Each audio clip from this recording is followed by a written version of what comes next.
ठेकेदार बनते हैं, धर्म की बचाने की जिम्मेदारी जिनके ऊपर होती है।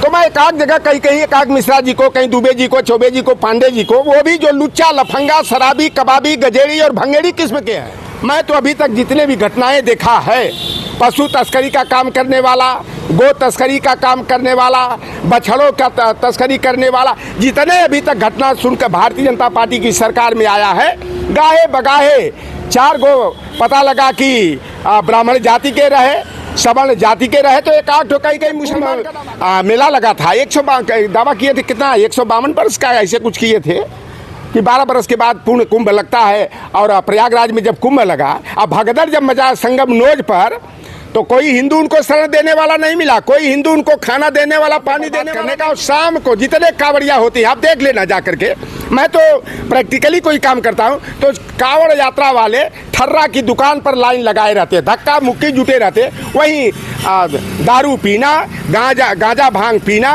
और यही उनका काम है, उन्माद पैदा करना। 11 तारीख से कांवड़ यात्रा प्रारंभ होने वाली है। शिव भक्त लगातार कांवड़ यात्रा बरसों से निकालना है।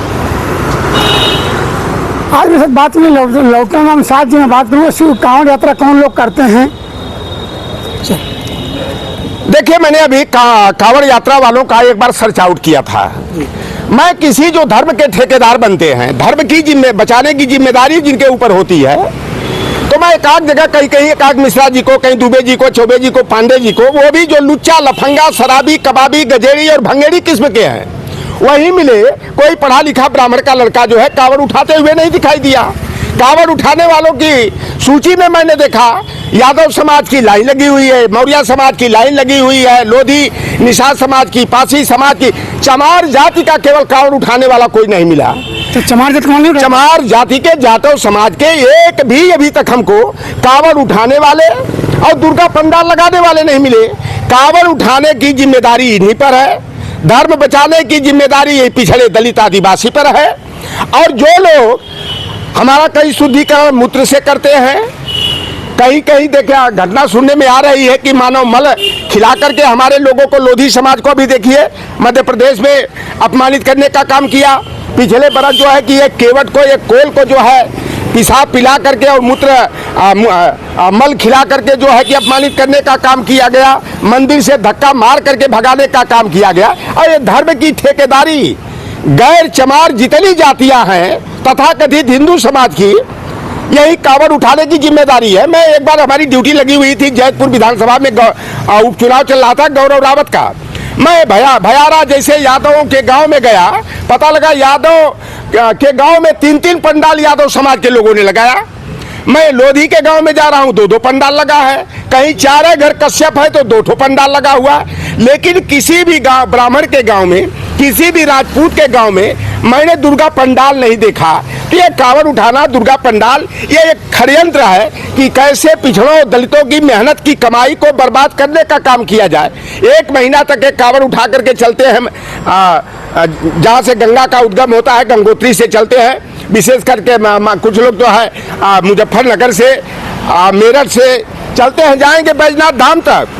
आने के बाद 5 महीना जो है कराहते हुए उनकी जिंदगी बीती है। गए बैजनाथ धाम में, शिव जी पर गंगा जल चढ़ाया, लेकिन उनके पैरों में छाले पड़ जाते हैं, फट जाते हैं। इनकी जिंदगी को बर्बाद करने का, इनकी मेहनत की कमाई का सत्यानाश कराने का यह मनुवादी बहुत बड़ा षड्यंत्र है। आप bunch of thoughts we are our nationhood define पढ़ लेना, किस तरह से उसमें व्यवस्था दी गई है कि ओबीसी, एससी, एसटी को कैसे गुलाम बना करके रखना है, कैसे इनको अपाहिज बना करके रखना है। सारी व्यवस्थाएं गुरु गोलवलकर की bunch of thought we are our nationhood define में मिलेगी।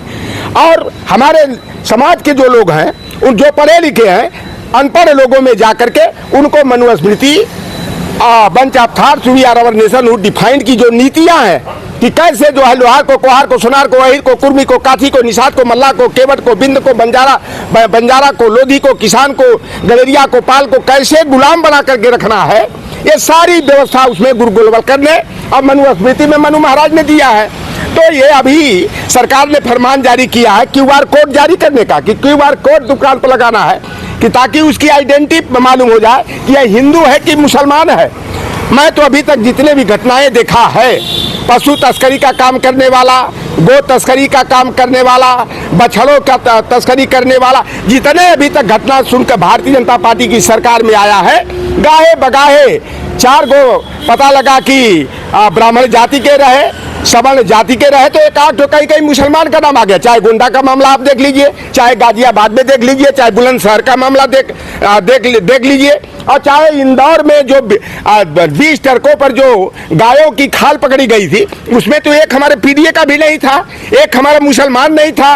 ये केवल जो है हिंदू मुसलमान करके उत्तर प्रदेश के माहौल को खराब करने का ये काम कर रहे हैं। और एक तरफ सरकार बताओ कि हमारे ओबीसी एससी के बच्चों का भविष्य अंधकार में डालने के लिए, उनको शिक्षा से रोकने के लिए 50 स्टूडेंट का टारगेट बना करके विद्यालयों को मर्ज करके, यानी विद्यालयों को बंद करने का ये काम कर रहे हैं। और दूसरी तरफ जो है कावड़ उठाने वाले पर जो है हेलीकॉप्टर से फूल बरसाने का ये काम करते हैं। एक तरफ विद्यालय 50,000 विद्यालयों को बंद करने का, तो दूसरी तरफ 27,000 नए दारू के अड्डे और शराब की दुकान खोलने का ये काम कर रहे हैं। ये पूरी तरह से Bharatiya Janata party full mode में आरएसएस के इशारे पर बंच ऑफ थॉट्स की नीतियों के अनुसार जो है कि काम कर रहे हैं कि विद्यालय पर ताला लगे और मदिरालय खोल करके जो है जो मेहनत की कमाई ये करें और जाकर शाम को जो है कि वहाँ जहराने का, वहाँ बर्बाद करने का ये काम करें। और जो QR कोड जारी करने का फरमान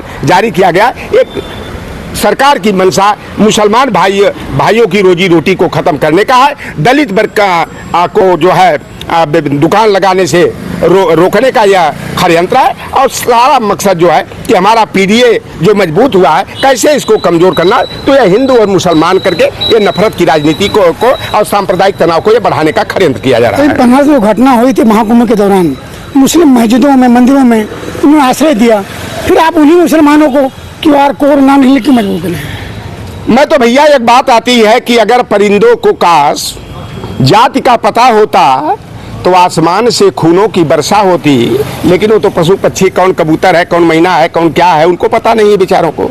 लेकिन जब कुंभ मेला लगा था, 152 दावा किए थे, कितना 152 वर्ष का ऐसे कुछ किए थे कि 12 बरस के बाद पूर्ण कुंभ लगता है। और प्रयागराज में जब कुंभ लगा, अब भगदड़ जब मचा संगम नोज पर, तो कोई हिंदू उनको शरण देने वाला नहीं मिला, कोई हिंदू उनको खाना देने वाला, पानी देने वाला नहीं मिला।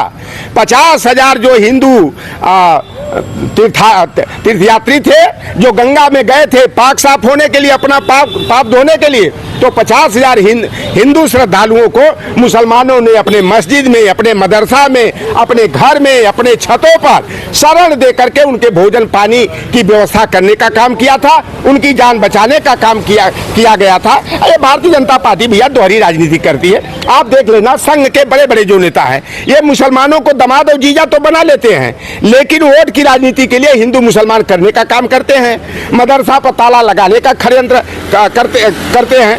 आप देख लो, मैं तो जानना चाहता हूँ कि मुख्तार अब्बास नकवी किसके दामाद हैं? किसी हमारे पीडीए के दामाद हैं। शहनवाज हुसैन किसके बहनोई और जीजा हैं? आप नसरुद्दीन खान हो, नसरुद्दीन शाह हो, चाहे अजहरुद्दीन हो, चाहे मोहसिन खान हो, चाहे अरबाज खान हो, चाहे सुहेल खान हो, ये रिश्तेदार किसके हैं? रामलाल जी भारतीय जनता पार्टी के आरएसएस का सबसे बड़ा पद होता है, संगठन महासचिव। उनकी भतीजी की शादी मोहम्मद करीम से हुई। केशव प्रसाद मौर्य, स्वतंत्र देव सिंह आदि और योगी आदित्यनाथ यही ताज होटल में गए थे लड्डू खाने के लिए, तब वह हिंदू मुसलमान नहीं रहता।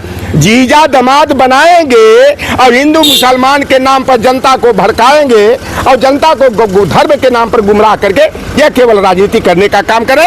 अब देश की जनता, प्रदेश की जनता भारतीय जनता पार्टी के कुकर्मों से वाकिफ हो गई है। ये लाख जो है कि धर्म के नाम पर उन्माद पैदा करने का काम करें, हिंदू मुसलमान के नाम पर नफरत की राजनीति पैदा करने का काम करें। अब देश की जनता भाजपा की साजिश से समझ गई है, अब इनके बहकावे में आने वाली नहीं है। QR कोड जो लगाने की मांग हुई है, क्या कांवड़ यात्रियों ने किया या सरकार जानबूझ के रणनीति में? देखिए, न तो प्रशासन ने किया है, न तो कावड़ लेकर के यात्रा पर जाने वाले लोगों ने किया। यह उत्तर प्रदेश की सरकार की पॉलिसी है कि कैसे जो है कि मुसलमानों को बदनाम करके जो है सांप्रदायिक उन्माद को पैदा किया जाए। ये केवल जो है धर्म के नाम पर यह लड़ाने का और धर्म के नाम पर मुसलमानों को बदनाम करने का खड़े थे। अरे भाई, हम लोगों को कहने को तथाकथित हिंदू हैं, तो हम हिंदू कहाँ हैं?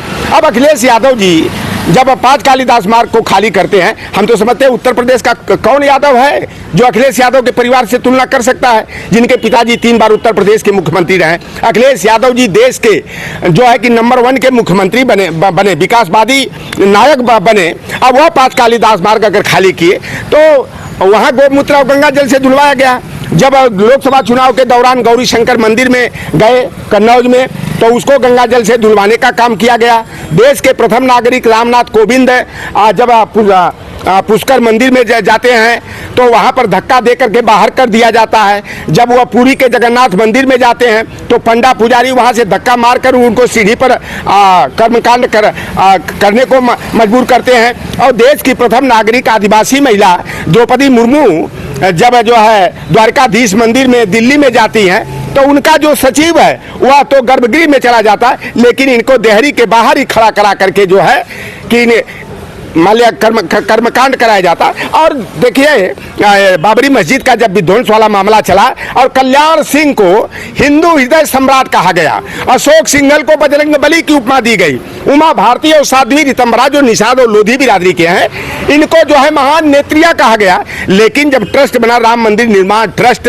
तो जो राम भक्त कार सेवकों पर गोली चलवाया आरएसएस के इशारे पर, भारतीय जनता पार्टी के इशारे पर, जनता दल की सरकार को, मुलायम सिंह यादव जी की सरकार को बदनाम करने के लिए निपेंद्र मिश्रा उस समय मुख्य सचिव थे उत्तर प्रदेश के, और इन्होंने ही जो है राम भक्त कार सेवकों पर आरएसएस और भाजपा के इशारे पर गोली चलाया। वह मोदी जी के भी बड़े दुलारे रहे, अटल बिहारी वाजपेयी के भी बड़े प्यारे थे, और आज राम मंदिर निर्माण ट्रस्ट जो है उसके जो है कि अध्यक्ष है। वहाँ तो 15 सदस्यीय ट्रस्ट में किसी ओबीसी को नहीं रखा गया। अरे भाई, विनय कटियार को रख लिए होते, उमा भारती साध्वी रितंबरा को रख लिए होते, लेकिन ये केवल वोट के लिए लोहार को, कुहार को, सोनार को, तेली को, मलाह को, केवट को, पाल को, गडेरिया को, लोधी को, किसान को, अहिर को, कुर्मी को, काची को, चमार को, पासी को हिंदू बना लेते हैं। लेकिन जहां सम्मान और अधिकार देने की बात आती है तो ये दोयम दर्जे का बर्ताव करने का काम कर रहे हैं। और जब राम मंदिर का निर्माण के लिए शिलान्यास का कार्यक्रम चल रहा था, कल्याण सिंह जी उस समय जिंदा थे, कल्याण सिंह को नहीं बुलाया। देश के प्रथम नागरिक जो राष्ट्रपति डॉक्टर रामनाथ कोविंद थे, उनको नहीं बुलाया। जब संसद भवन का शिलान्यास था तो रामनाथ कोविंद उस समय राष्ट्रपति थे, शिलान्यास कार्यक्रम में नहीं बुलाया। उद्घाटन कार्यक्रम हो रहा था तो मोदी जी और ओम बिरला तो चले गए, 2 बनिया जा सकते हैं, लेकिन वहां पर रामनाथ को, द्रौपदी मुर्मू को नहीं बुलाया गया। तो ये केवल ओबीसी SC ST का वोट लेने के लिए हिंदू चिल्लाते हैं और मौके पर अपनी पहचान ये जो है प्रदर्शित करने का काम करते हैं कि जो ओबीसी SC ST के लोग हैं ये हिंदू हैं ही नहीं। अच्छा, मेरा एक सवाल है सर, कांवड़ यात्रा भी आपने कहा SC ST OBC मतलब चमार जात को छोड़ के बाकी कोई कांवड़ यात्रा नहीं उठाता, क्या इन्हें कोई मजबूर करता, सरकार मजबूर करता, आखिर चाहते क्यों है फिर? ये देखिए, इनके ये जो अज्ञानता में भटके हुए हैं, अंधविश्वास में लिप्त हैं, ये गुमराह हैं। और इनको जो है कि भारतीय जनता पार्टी, RSS के लोग, विश्व हिंदू परिषद के लोग ये गुमराह कर लेते हैं और झूठे मोक्ष का जो है बहाना दिखा करके जो है इनकी मेहनत की कमाई को बर्बाद करने का। 1 महीना जो कावड़ उठा करके घूमेगा, 1 महीना तो अब उसकी कमाई बाधित हुई, और जो कुछ जो है महीना 2 महीना पहले कमाया था वह कावड़ यात्रा में बर्बाद करने का। और शाम को जितने कावड़िया होते हैं, आप देख लेना जा करके, मैं तो प्रैक्टिकली कोई काम करता हूँ तो कावड़ यात्रा वाले ठर्रा की दुकान पर लाइन लगाए रहते, धक्का मुक्की जुटे रहते, वहीं दारू पीना, गांजा भांग पीना, और यही उनका काम है, उन्माद पैदा करना। और उत्तर प्रदेश की सरकार तो दोहरी राजनीति की, अगर कोई अभ्यर्थी नौकरी की मांग करता है, प्रतियोगी परीक्षा की मांग करता है तो उन पर लाठियां मारी जाती हैं। अगर वही कावड़ उठाने वाले जो लोग हैं उनके ऊपर हेलीकॉप्टर से फूल बरसाने का काम करते हैं, तो ये हमारी जनता गुमराह है।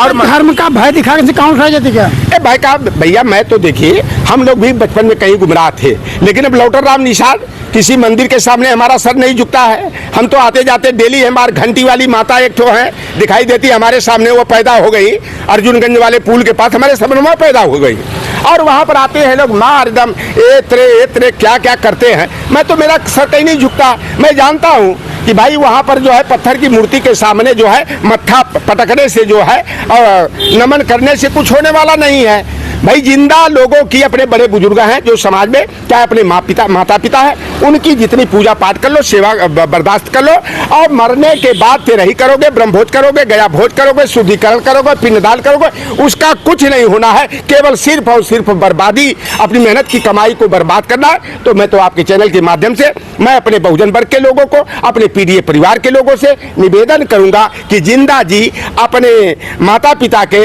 दादा दादी की सेवा शुश्रूषा करिए, समय पर खाना पानी दीजिए, उनकी सेवा करिए, और मरने के बाद और कुछ भी आडंबर आपको करने की जरूरत नहीं है। बहुत करना है तो श्रद्धांजलि सभा करके जो है उनके नाम पर जो है अब नमन कर लीजिए।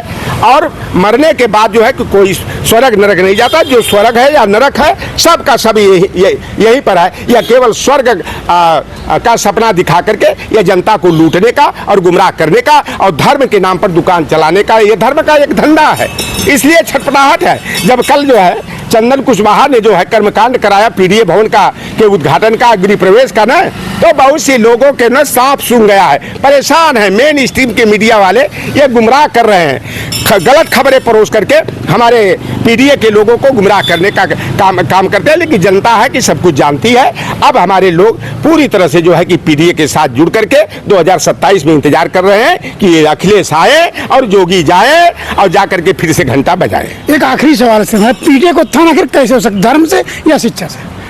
शिक्षा ही विकास का मूल है। Education is must for the development, politics is must for the right, और unity is must for the power. संघ शक्ति कलयुग कहा गया। मैं तो कहता हूँ सभी काल में जो है संघ में शक्ति होती है, और शिक्षा ही से ही जो है आपके जो विकास का रास्ता बंद है, दरवाजा बंद है, वह खुल सकता है। और मंदिर में जाकर मत्था पटक लो, दान दक्षिणा कितनों दे लो, आपको कुछ नहीं, आप पशुओं से भी बदतर जिंदगी जीने को मजबूर हो जाओगे। इसलिए अपनी मेहनत की कमाई को बेटा बेटी के पढ़ाई पर खर्च करने का काम करो। धर्म के नाम पर अपनी मेहनत की कमाई को बर्बाद करने से बचने का काम करो। धर्म के नाम पर किसी भी वर्ग का विकास नहीं हो सकता है। विकास के लिए सिर्फ शिक्षा ही आ सकता है। लेकिन साहब बहुत बेबाकी से बात रखी कि शिक्षा से ही आप अपना समाज का, धर्म का, राष्ट्र का विकास कर सकते हैं। कमल राजू यादव, निष्पक्ष दस्तक, लखनऊ।